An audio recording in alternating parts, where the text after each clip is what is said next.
헌금함 맞은편에 이렇게 앉아 계세요. 앉아 계셔서 누가 어떻게 헌금을 하는지 지켜보고 계십니다. 이게 굉장히 재밌는 장면인데 예수님은 무엇이 그렇게 궁금해서 거기에 앉아 계신 건지 잘 모르겠어요. 하지만 여러 부자들이 헌금을 많이 넣고 갔습니다. 그리고 그런데 그 가운데 한 과부가 자기의 전 재산을 가지고 왔습니다. 예수님은 그것이 그 여자의 전 재산이라는 것을 금방 아셨어요. 금방 아셔갖고 적은 돈이지만 그 여인은 그것을 모두 헌금함에 넣었습니다. 지금으로 따져보면은요, 우리 시세로 따지면 2,000원, 3,000원 정도밖에 안 되는 돈이에요. 굉장히 적은 돈이죠. 이 적은 돈이 전 재산이야. 2,000원, 3,000원 정도밖에 안 되는 아주 작은 돈입니다. 오죽하면 그 랩돈이 너무 가벼워.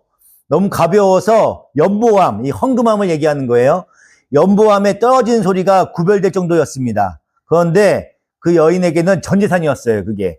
그렇다면 그 여인이 그 돈을 모두 헌금함에다 넣고 나면 당장 끼니는 어떻게 되는 거야? 굶어야 되잖아요. 헌금 다 넣었으니까. 그거를 예수님이 모르지 않아요. 아셔. 근데 말리지 않으십니다. 말리지 않아요. 평소에 주님이라면요, 말씀대로 하라면 네가 성의는 참 충분히 네 성의를 충분히 알았다. 그 마음 이미 알았으니까 하나만 놓고 하나는 도로 가져가서 식구들하고 빵이라도 사 먹어라. 이렇게 말씀하셔야 맞아요. 불쌍히 여겨야 되니까 당장 저녁에 굶어야 되니까요. 그렇잖아요. 그런데 전 재산을 넣은 그 여인을 칭찬하십니다. 예수님께서. 주님은 그렇게 자기 백성이 어떻게 되든 말든 열심히 긁어 모으시는 분이야? 예수님이 막 돈 좋아하시는 분이에요? 아니잖아요. 그죠? 예수님은 왜 그 가난한 여인이 헌금함에 전 재산을 넣는 것을 칭찬했는지를 우리가 알아야 돼요. 그 내용을 알아야 됩니다. 어떤 분은 이 본문을 가지고 우리도 그 여인의 열심을 본받아서 헌금에 힘써야 한다 하고 결론을 내려. 이렇게 결론 내리신 분들이 많습니다. 물론 그렇게 결론을 내리면 목사는 좋아. 그쵸? 헌금이 많이 들어오니까 목사도 좋고 듣는 청중도 이해가 빨라. 그 내용을 그렇게 이해해버리면 빨라요. 그런데 그렇게 해서는요, 이 아무 의미가 없어. 아무짝에도 쓸모없는 이 내용이 돼버리는 거예요. 네. 오늘 본문의 논리를 그렇게 결론을 내버린다면 우리는 헌금에 힘쓰는 정도가 아니라 버는 족족 다 갖다 바쳐야 돼. 왜냐하면 전 재산을 다 갖다 바쳤으니까 내가 족족 다 갖다 바쳐야 됩니다. 주님은 자신의 전 재산을 다 바친 과부를 칭찬했잖아요. 그죠? 그렇게 되면 다 바쳐야 돼. 정말 우리도 그렇게 전 재산을 다 갖다 바쳐야 되는 거예요? 그래야 우리가 주님께 칭찬을 받을 수 있습니까? 그럼 우리는 어떻게 먹고 살아? 이 세상에서 어떻게 사냐고요?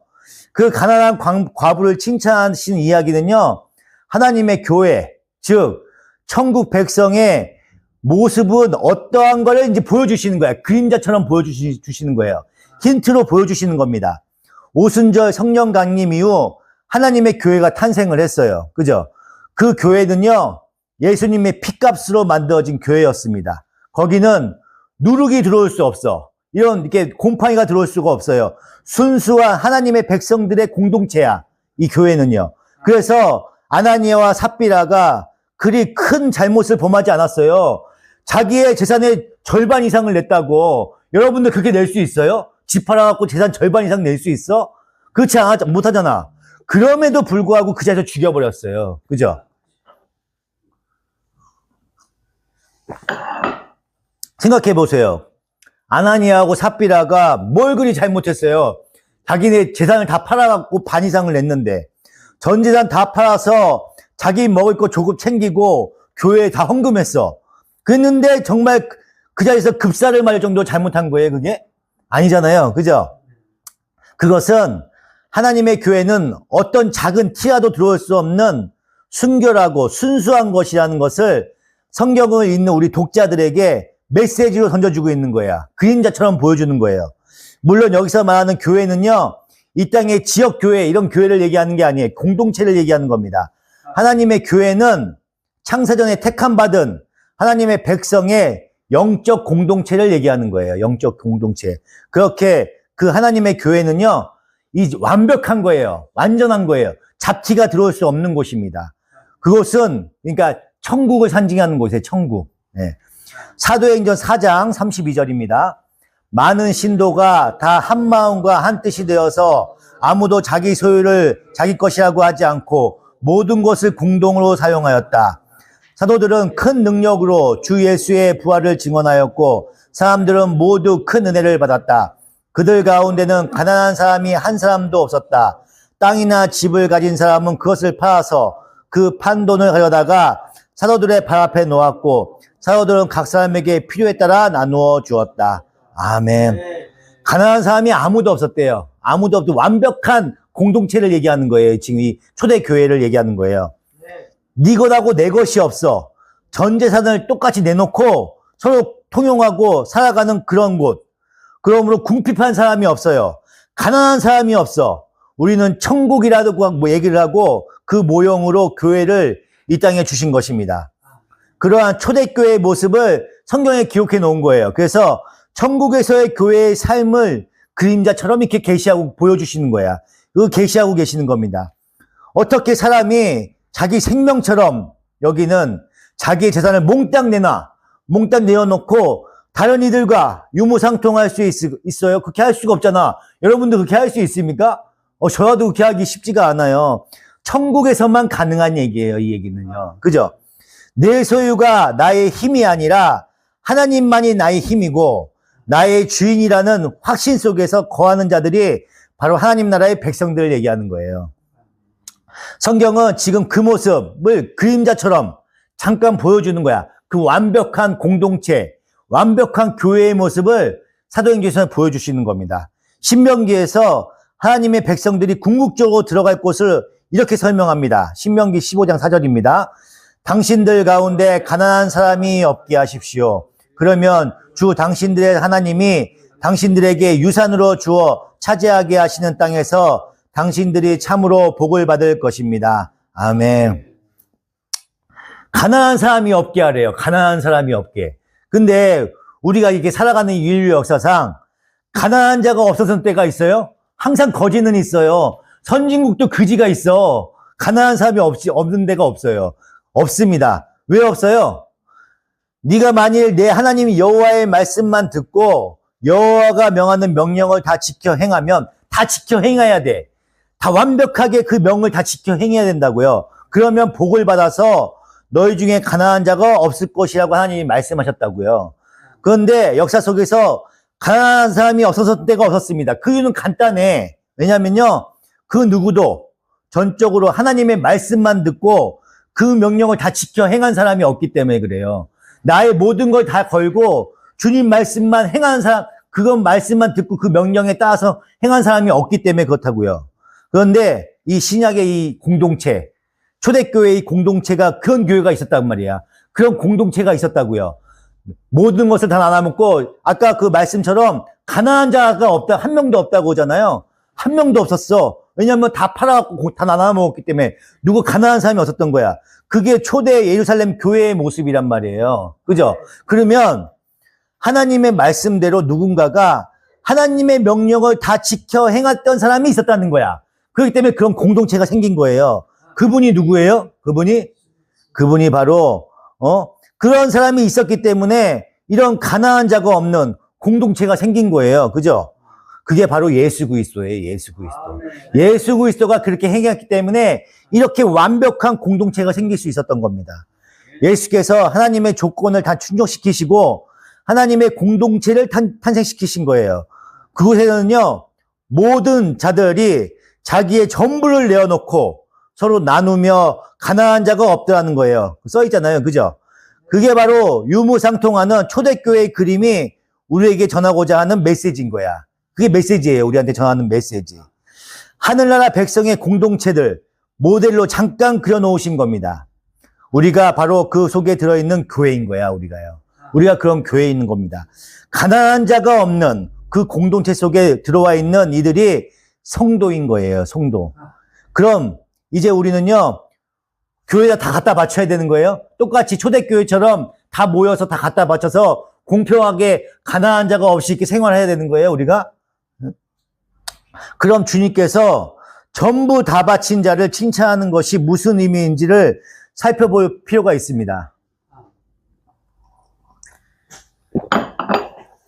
구약 시대는요, 성전에서 제사를 지낼 때 소나 양 같은 제물을 가지고 갔어요. 그죠? 막 끌고 갔다고. 소나 양 가지고 다 성전으로 끌고 왔어. 그 제물에 나의 죄를 전가시켜요. 전가시켜서 그걸 태워. 그 제물을 태운단 말이에요. 자신의 죄가 사해지는 율법의 내용을 따르기 위한 거야. 율법의 행동을 하는 거예요. 그래서 그 제물은 누구를 상징하는 거예요? 그 제물이. 그 제물, 태우는 제물. 속죄양으로 대신 예수 그리스도를 상징하는 거예요. 그 제물이. 예. 율법은요, 다 예수 그리스도를 상징하는 거예요. 그 모든 것들이. 그들은 그 제물을 태움으로 인해서 죄사함을 받는 것이 아니라 그 제물이 상징하는 예수 그리스도를 믿음으로 인해서 죄사함을 받았던 거예요. 그러니까 그 사람들은요, 율법을 행함으로 인해서 내가 율법을 막 지키려고 아무리 노력을 해. 근데 율법을 다 지킬 수가 없어. 그래서 이 율법을 다 나 대신 다 지켜주실 분이 누가 없을까 해서 그 오실 메시아를 기다리는 거예요. 그래서 그 예수 그리스도를 기다리는 겁니다. 그래서 그 믿음으로 죄사함을 받았던 거예요. 예. 그래서 구약의 제사는요, 바로 예수 그리스도의 십자가를 상징하는, 가리키는 상징입니다. 조금 비약을 해보면요, 신약에서 그 제물이 뭐예요? 제물? 신약에서 제물은 뭐예요? 바로 헌금이야, 헌금. 신약에서는 헌금이 제물이에요. 그잖아요. 헌금, 바로 그 헌금이 제물입니다. 그래서 그렇게 구약에서의 제물이 옷이 그리스도를 상징한다면 신약 시대, 지금 우리의 이 헌금은 무엇을 상징하는 거예요? 이 헌금이? 은혜야, 이 헌금이 무엇을 상징하는 거야? 바로 오신 예수 그리스도를 상징하는 거야, 이 헌금이. 예. 이 땅에 인간의 몸을 입고 오셔서 하나님의 말씀을 완벽하게 들으시고 지켜내신 예수 그리스도, 우리를 영원한 죽음에서 건져내신 참 제물이신 예수 그리스도를 상징하는 것이 헌금이에요, 헌금. 우리가 그래서 헌금을 내는 거예요. 그러므로 우리가 헌금을 한다는 건요, 이것으로 하나님의 일을 돕겠다고 나서는 것이 아니라 나는 그 예수 그리스도로 말미암아 죄사함을 받고 의롭게 되었다. 이걸 상징하는 거예요. 하나님 앞에서 신앙 고백인 거예요, 이게. 나의 신앙 고백이에요. 그렇게 헌금이 오신 예수 그리스도를 말하는 거면은 우리가 헌금을 한다는 것은 내 안에 이미 들어와 계신 예수 그리스도, 이 예수 그리스도를 하나님 앞에 내놓는 거예요. 그 내놓는 걸 의미하는 거야. 내 안에 있는 예수 그리스도를 내놓는 거예요. 그걸 의미합니다. 자, 우리가 그리스도와 연합되어 있다고 했잖아요. 연합되어 있다고 그래요. 우리가 맨날 얘기하잖아요. 연합되어 있다고. 우리 성도와 예수 그리스도가 하나로 연합되어 있어요. 그래서 하나님께 드려짐으로 우리는 구원을 받는 것입니다. 그렇다면 우리가 헌금을 바쳐요. 헌금으로 바치는 그 예수 안에 누가 들어있다는 거야? 우리가 들어있는 거예요. 연합되어 있으니까. 그럼 바로 우리 자신이 들어있는 거예요. 그죠? 그러면은 예수가 내 안에 있고 내가 예수 안에 있잖아요. 그렇잖아요. 그러니까 연합되어 있으니까. 그러면 헌금을 결국 무엇을 드리는 거예요? 예수를 드리는 게 나를 드리는 거야. 그러면 바로 나 자신을 모두 하나님께 드리는 것이 헌금인 거예요. 예수님과 나와 연합되어 있잖아. 그러니까 예수님을 드리는 게 곧 나를 드리는 거라고. 내 전부를 드리는 거야. 그게 헌금입니다. 나는 저주받아 죽어야 할 자였습니다. 그런데 생명의 속전인 은삼시장에 팔리신 예수께서 나의 속전이 되셔서 죽어야 할 나를 살리신 거예요. 그렇죠? 그래서 이제 우리는 예수님의 것이 되었습니다. 그래서 더 이상 나라는 존재는 내 것이 아니야. 이제 나는 내 것이 아니에요. 내 소유권을 주장할 수가 없어요. 그래서 하나님께 나를 다 드리게 되는 거야. 나를 다 드리는 거예요. 그것을 성경은 순종이라고 얘기하고 항복이라고 얘기하는 거예요. 우리는 항복해야 돼. 순종해야 되는 거예요. 그 나를 다 드리는 거예요. 하나님한테. 예. 하나님의 은혜를, 예수 그리스도의 십자가의 의미를 올바르게 깨달은 자들, 그런 자들은요, 그렇게 자신을 하나님 앞에 쳐서 복종시키게 하는 겁니다. 거기에서 순종의 삶이 나오고 헌금이 나와. 감사하기 때문에 헌금이 나오는 거라고요. 자신의 모든 것을 비워 남을 살리는 구제와 봉사가 나오는 거야. 예수님의 정신이 나오는 거예요. 내가 예수님이 되고 예수님이 내가 돼. 그래서 값없이 드리는 거예요. 값없이.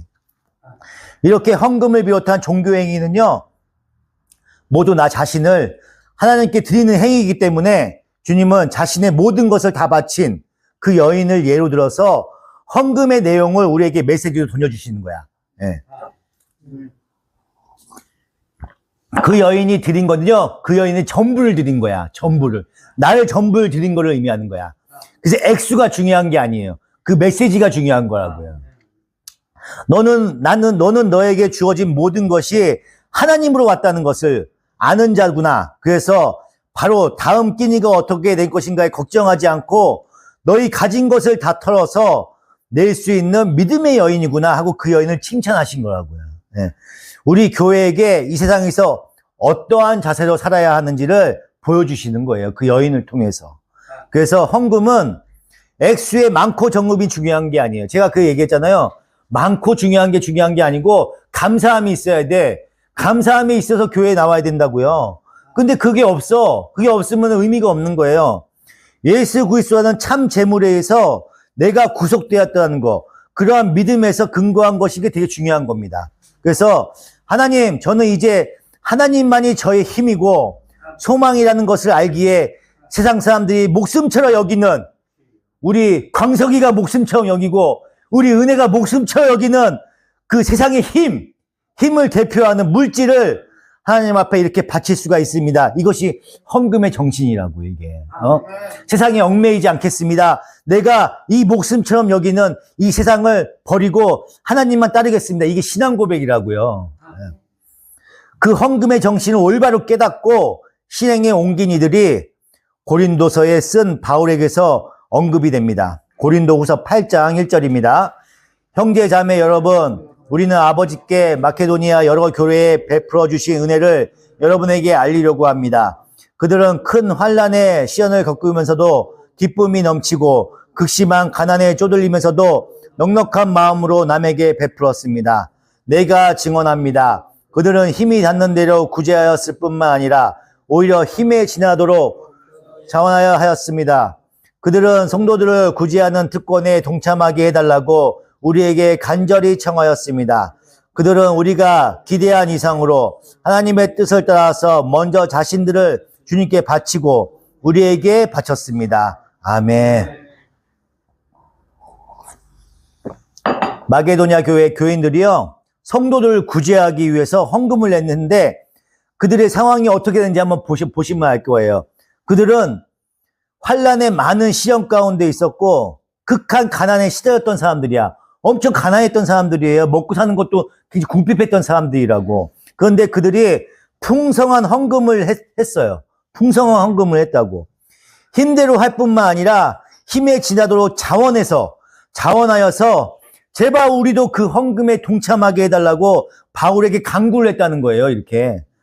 이 가난한 사람들이 이 땅에서 자기들의 안위를 걱정했어. 내 먹고 사는 걸 걱정했어. 그러면 그렇게 할 수가 있어요?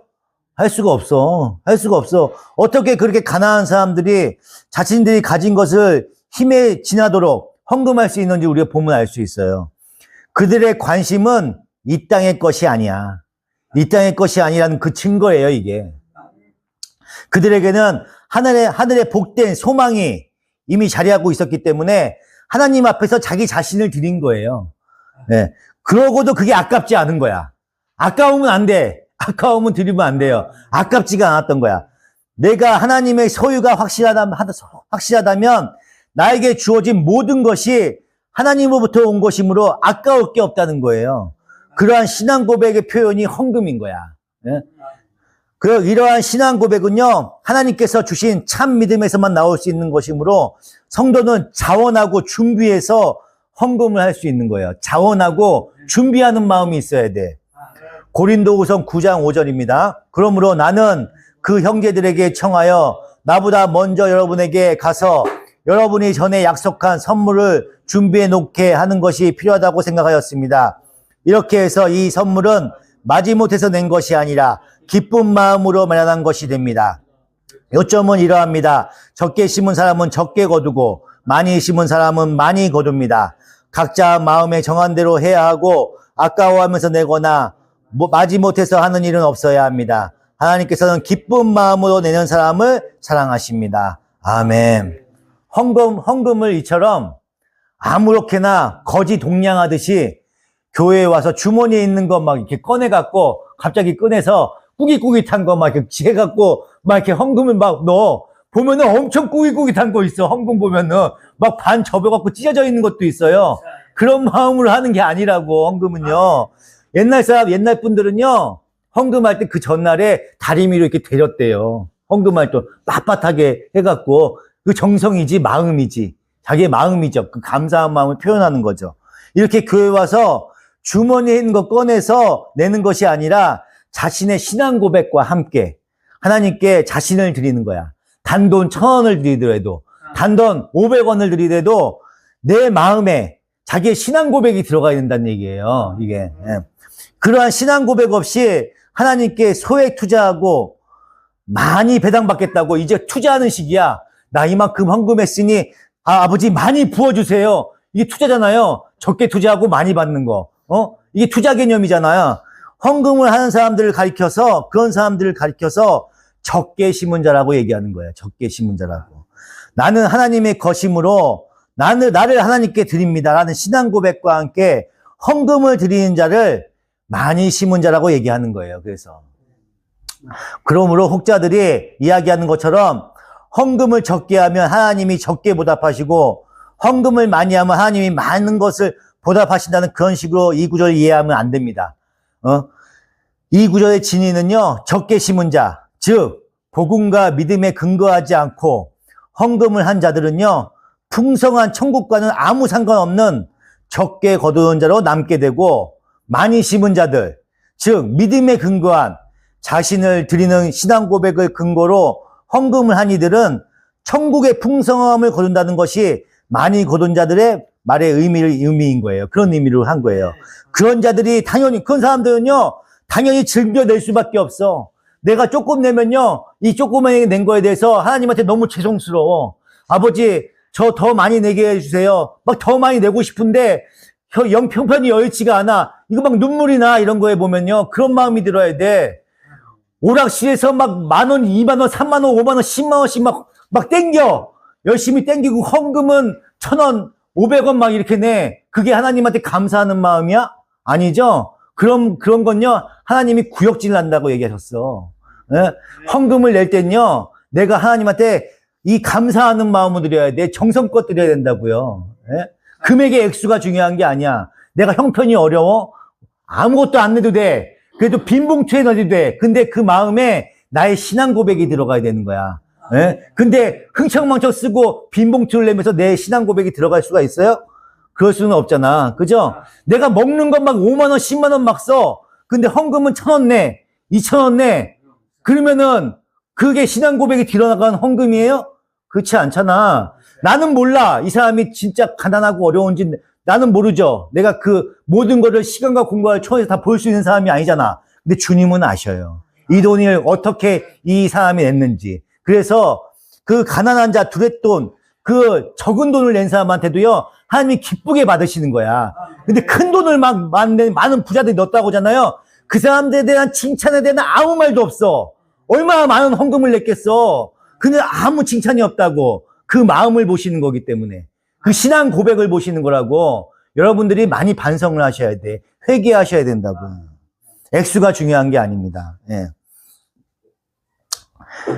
자신의 드리는 신앙 고백을 근거로 해서 헌금을 한 이들은요, 천국의 풍성함을 거둔다는 것이 많이 거둔다는 의미입니다. 그런 자들이 당연히 즐겨낼 수밖에 없어요.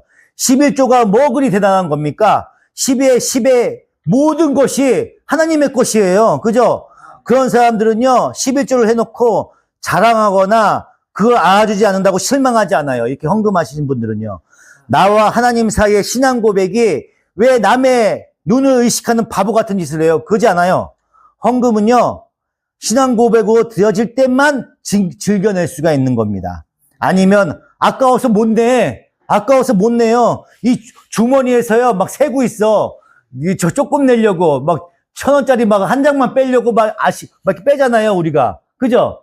나도 해봤어. 그렇게 주머니에서 10,000원짜리 하나 하고 1,000원짜리 하나가 있어. 근데 1,000원짜리면 어떻게 하나 빼야 돼. 이 10,000원짜리는 안 보여줘야 되고. 이렇게 빼갖고 1,000원짜리만 넣은 적 없어? 나 옛날에 있어요. 그런 적이 있어. 이건 그런 헌금은요, 하나님만도 못한 거야. 그런 건 아무 의미가 없어요. 그걸 하나님이 기쁘게 받으시겠어? 그렇잖아요. 남의 시선만 의식한 거야. 하나님의 시선을 의식하지 않는 거예요. 그 헌금은요.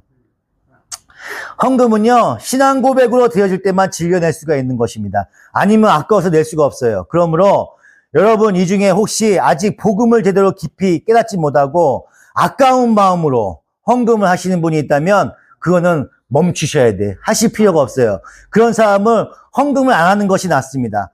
그런 사람은요, 헌금을 하면 할수록 죄를 짓는 꼴이 되는 거예요. 아까운 것을 교회에다 갖다 내고는요, 하나님이 내가 이 정도 했는데도 나를 알아주시지 않는다면 나 정말 화낼 거야. 이렇게 얘기하는 건요, 이건 죄입니다, 죄. 어떤 집사님이 술을 굉장히 좋아하셔요. 그런데 헌금을 하려고 생각하니 5만 원짜리를 이렇게 넣었어. 그랬더니 이 5만 원이면 소주가 몇 병인데 하면서 손이 막 부들부들 떨리는 거야. 떨려. 그렇게 아까우면 헌금을 하지 않는 것이 낫다는 얘기예요. 네. 네. 교회는요, 교인이 헌금을 안 하면 망하고 많이 하면 흥하는 그런 곳이 아니에요. 돈 버는 곳이 아니야, 이 교회는요. 네? 그러므로 온전한 신앙인이 되었을 때 아낌없이 나를 하나님께 드리는 것이 좋습니다. 헌금을 할 때 이 돈이면 하나님께 도움이 되겠지 하고 내는 사람들이 있다면 그건 오해하시는 거야. 네? 오해하는 거예요. 하나님이 우리 돈이 필요해서 헌금을 하고 하시는 거야? 이 세상 모든 게 다 하나님 것인데? 그 앞뒤가 안 맞잖아. 그죠? 앞뒤가 안 맞아요. 오병이어의 기적을 예를 들어서 하나님께서 적은 것을 바치면 하나님께서 더 큰 돈을 잘 굴려서 쓰실 거라고 많이 그 설교를 해요. 적은 걸 주시면 많은 걸 주신다고 얘기를 해. 가진 것을 정성껏 헌금하면 하나님이 그 돈으로 하나님이 사업에 잘 쓰실 거라고 생각하시면 안 돼요. 그런 의미가 아니야. 그리고 그렇게 오병이어를 내놓은 자들이 하나님께서 몇십 배로 축복하신다는 말도 안 되는 얘기에 속으면 안 됩니다. 여러분은 헌금을 할 만큼 내가 헌금을 하잖아요. 헌금을 한 만큼 경제적으로는 손해보는 거야. 이건 분명해. 내가 10의 1조를 드렸어. 그럼 나 손해보는 거잖아요. 그잖아요. 10의 1조를 드리면 손해봐. 경제적으로 궁핍해질 수가 있어요. 그건 분명한 겁니다. 하나님께서 몇 배로 투자 금액을 부풀려 갚아줄 거라고 생각하면요, 그건 오해라는 거라요. 내가 헌금을 이만큼 했으니까 이만큼 부어주시겠지? 이거는 잘못된 생각이라고. 그런 심산으로 헌금을 하는 것이라면 그냥 재테크를 하시면 돼. 재테크를. 주식 투자하고 막 이런 거 하시면 돼. 적금 넣고 이러시면 된다고. 그래야 불려질 수가 있는 거예요. 우리 여러분은요, 헌금을 하면 할수록 이 땅에 오염된 나를 버리는 거야. 나를 버리는 거고, 이 땅의 것들을 더 많이 얻어내기 위한 투자로 하는 것이 아니에요. 나를 버리는 거야. 끊임없이 나를 죽이는 작업이라고요. 이게 거꾸로 생각하시면 안 돼. 내가 헌금을 많이 하면 돈이 많이 벌려? 그런 생각하시면 안 된다고. 나를 죽이는 작업이에요. 내 신앙 고백하는 작업이라고. 오병이의 사건은요, 여자와 아이를 합치면 좋기 2만 명이 넘는 사람들을 먹이고, 보리떡 5개와 물고기 2마리는 진짜 얼마나 쓸모없는 거예요. 그죠? 쓸모없고 하찮은 것인가를 이렇게 대비시켜서 보여주는 거야. 그건 소모품에 불과한 겁니다. 왜 모세는 팔팔한 40대 때 부르지 않고 80살의 노인에 대해서 불렀어요. 그죠? 예.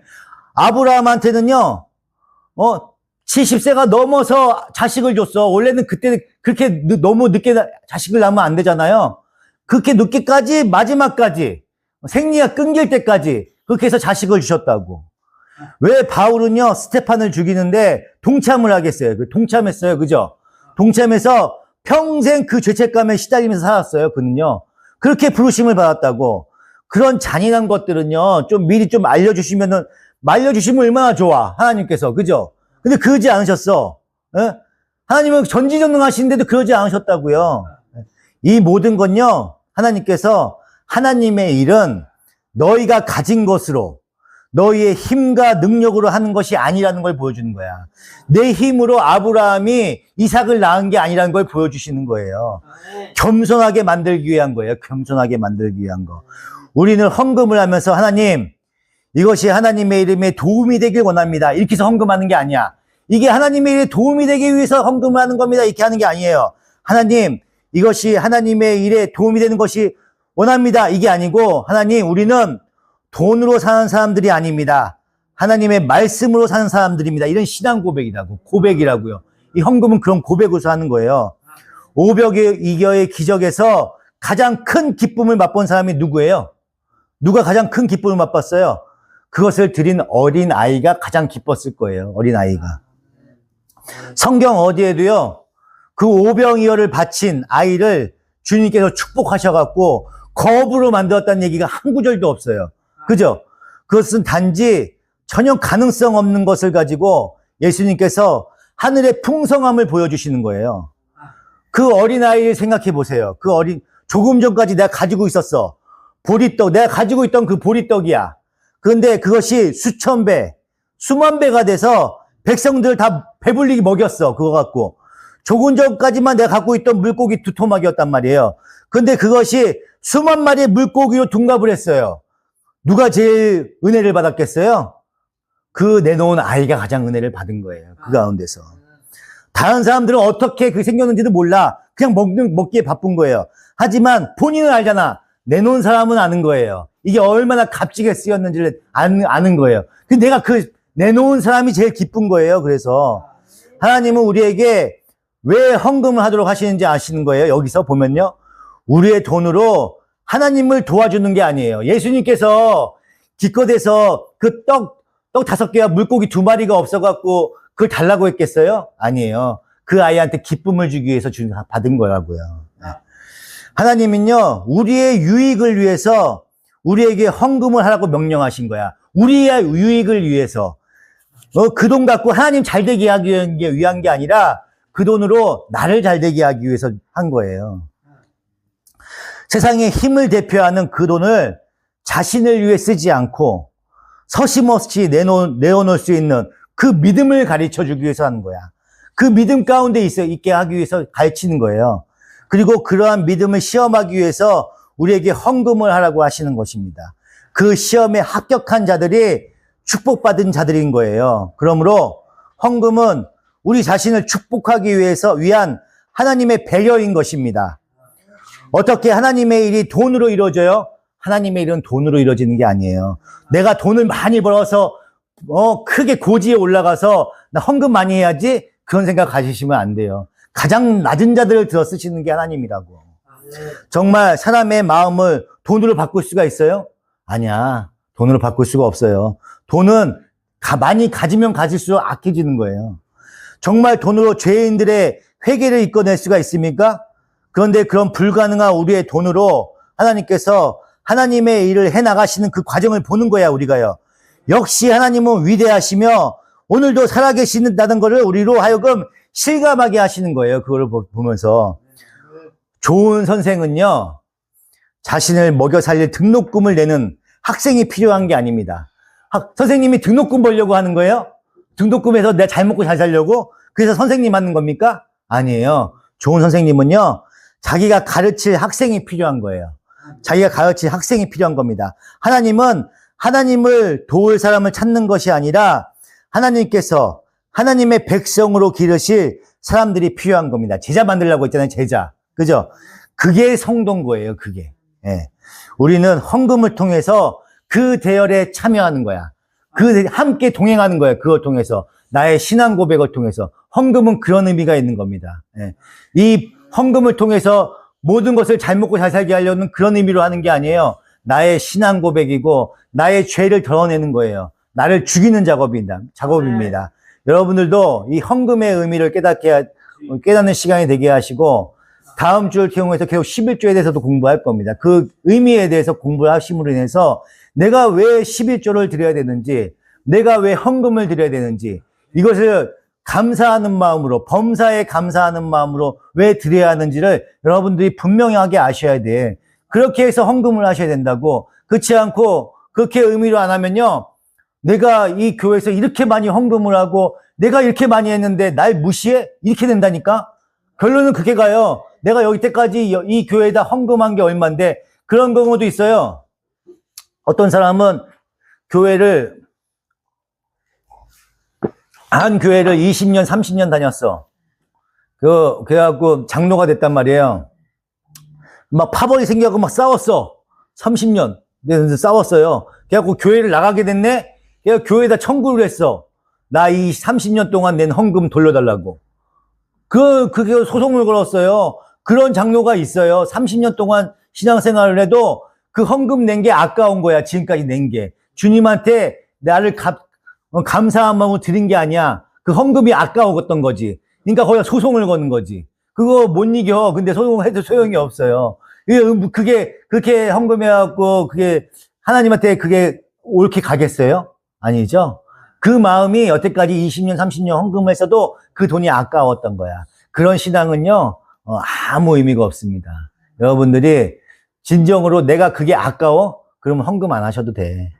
안 하셔도 됩니다. 하나님과 뜻과 함께하고 계셔야 되는 거예요. 내가 이 값지게 나를 덜어내는 작업을 끊임없이 하셔야 되는 거예요.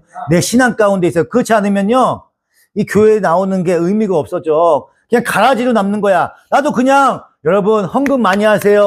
그러면 복 받고 물질적으로도 풍성하게 받고 하나님께서 막 부어주실 거예요. 이렇게 나도 얘기하면 편해. 근데 주의 종이 잘못된 얘기를 해주면 안 되잖아요. 저도 이 얘기하면 저한테 도움이 될 게 뭐가 있어. 근데 바른 신앙을 가지셔야 된다고. 값지게 하나님을 믿으셔야 된다고요. 그 신앙 가운데 여러분들이 우뚝 설 수가 있는 겁니다. 여러분들도 주님과 함께 동행하시면서 끝까지 남은 자로서 바른 교리 안에서 헌금하시고 범사에 감사하는 신도들이 되기를 축원드립니다. 기도하시겠습니다. 하나님의 크신 은혜와 사랑에 감사합니다. 주님께서 베풀어 주셔서 오늘도 주님의 말씀 배우는 값진 시간 허락하여 주시니 감사합니다. 하나님의 교리를 바르게 배우고 헌금을 어떻게 하는 것이 값진 헌금이며 내가 범사에 감사하는 마음으로 헌금할 수 있도록 우리 성도들의 마음을 굳게 열어주시옵소서. 하나님의 택함 받은 백성들이오니 주님의 그 올바른 가르침을 깨닫게 하여 주시옵시고 그 마음을 열어서 주님을 영접할 수 있는 값진 시간 되게 하여 주시옵소서. 감사드리며 우리 주 예수 그리스도 이름으로 간절히 기도드리옵나이다. 아멘. 다 같이 이 예배를 위해 주여 한 번 부르고 기도하시겠습니다.